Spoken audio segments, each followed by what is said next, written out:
Ukraine evacuates Kherson and Nikolaev. The lives of millions of Ukrainians are at risk. There's colossal damage to the electricity network. WHO, the lives of millions of Ukrainians are at risk in winter. The Ukrainian government is preparing plans to evacuate the regions of Kherson and Nikolaev, whose heating and electricity networks have been severely damaged by Russia. The operator of Ukraine's national electricity grid said today that the damage caused to Ukrainian power facilities was colossal. At the same time, he rejected the possibility of removing citizens from cities, something that Ukrainian authorities are already planning for Kherson and Nikolaev. Volodymyr Kudryavtsky, I can't even say that name, chief executive of Ukrainergo, said during a briefing that Ukrainians could face long-term power outages, but that the grid operator wanted to help create conditions for people to stay in the country during the winter. Virtually no thermal or hydroelectric plants have been spared by Russia, he said. The scale of the devastation is colossal. In Ukraine, there is a deficit of energy production. We cannot produce as much energy as consumers can use. He also said a short cold snap was expected from Wednesday, but that temperatures would rise again after that, giving the power generator system a chance to stabilize. Ukraine had enough fuel resources, which it built up before Russia's February 24 invasion, he said, and was working hard to repair damaged infrastructure, but hoped to secure some spare parts abroad. Asked about proposals by some officials to evacuate citizens from cities worst hit by the power shortages, he said such calls were inappropriate. Evacuation of Kherson and Nikolaev.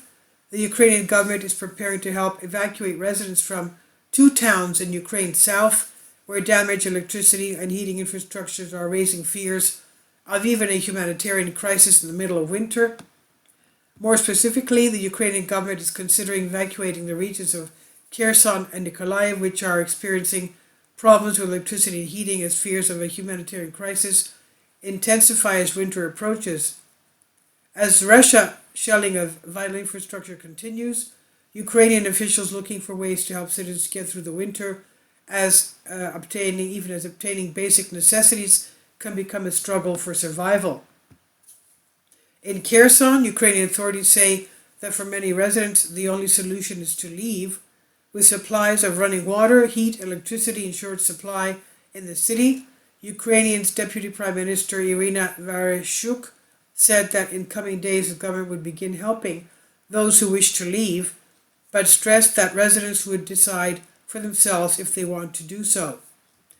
She said, for now, we are not talking about a forced evacuation, but even in the event of a voluntary evacuation, the state is responsible for transportation.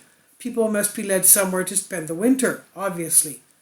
Now, however, in Nikolaev, about 40 miles northwest of Kherson, Irina Vereshchuk said the government also would help residents move away. Nikolaev is a frequent target of Russians, and residents of both towns have asked to be moved to safer areas. Many of the people who live there are elderly or disabled. The head of Ukrainergo, he said the colossal damage in the energy sector. There was colossal damage to Ukraine energy facilities. There are practically no thermal or hydroelectric power plants left in the country, he said. The whole country, yes. This was announced in a briefing November 22nd by the head of the board of the national energy company NEC, Ukrainergo, Volodymyr Kudryavtsky. Also, there are almost no intact nodal substations left, the head of Ukrainergo said. We hardly have any thermal and hydroelectric plants that were not significantly damaged during Russia's actions. Every major substation has been hit, and some of them multiple times, 3, 5, even 8 times. The scale of the disaster is colossal. Ukrainian energy facilities cannot produce the amount of energy that the residents need. Lives of millions of Ukrainians are at risk in winter. Meanwhile, World Health Organization warned that the state of Ukraine's electricity transmission network is so dire due to recent Russian attacks at the national energy grid that it will potentially be life-threatening to millions of Ukrainians. Simply put, the coming winter will be about survival, said Hans Klug, Regional Director for Europe at the World Health Organization. He said this winter will threaten the lives of millions of people in Ukraine.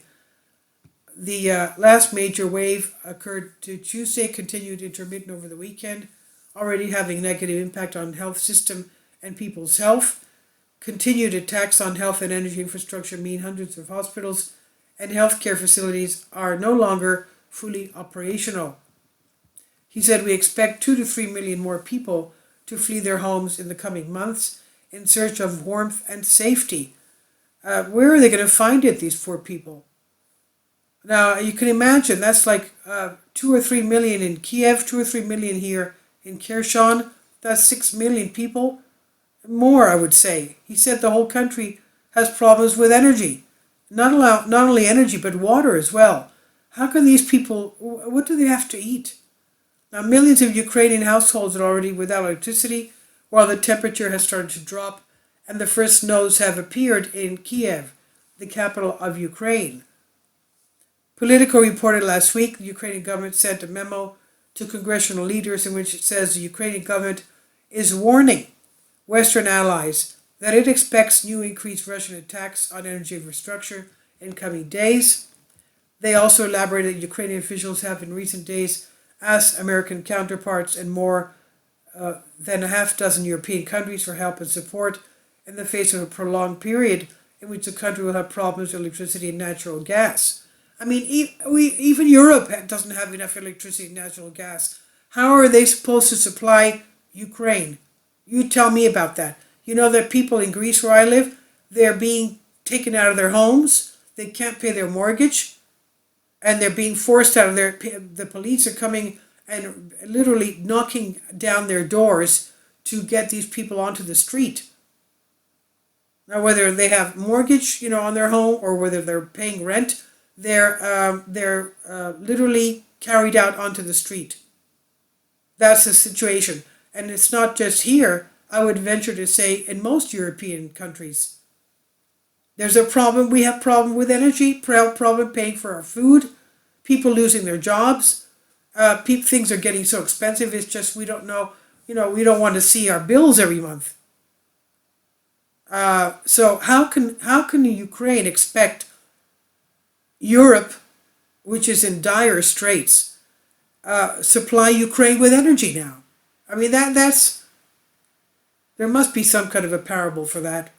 Anyway, amidst rolling emergency power outages and authorities orders ban to use of power-hungry devices, Ukraine government officials are now urging Ukrainian citizens not to panic. We refute panic statements spread by social networks and online media. Ensure you the situation with energy supply is difficult but under control, Kiev energy minister said. Network overload in Kiev, electric substation explodes. Characteristic of the situation is that in Kiev the night before, a strong fire broke out in an electric substation. This was not the result of a missile strike, but the result of critical network overload. As the cold starts, when Ukrainians start using electric heating bodies as a result of which the network is now overloaded.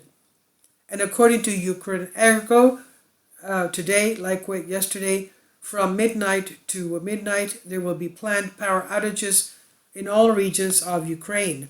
The head of Ukrainian energy company YASNO said the shutdown should last at least to the end of March of 2023, provided Russia does not hit energy targets again. This is from War News 247. Please leave your comments. Thank you for your support. I've translated this for you from a Greek article. Thank you. Kindly support my Patreon account. The daily posts are 5 videos daily, and they are totally different from what I have on my YouTube channel. Thank you so much for your support and that you find all my content so interesting. You'll find the Patreon account details in the description box below.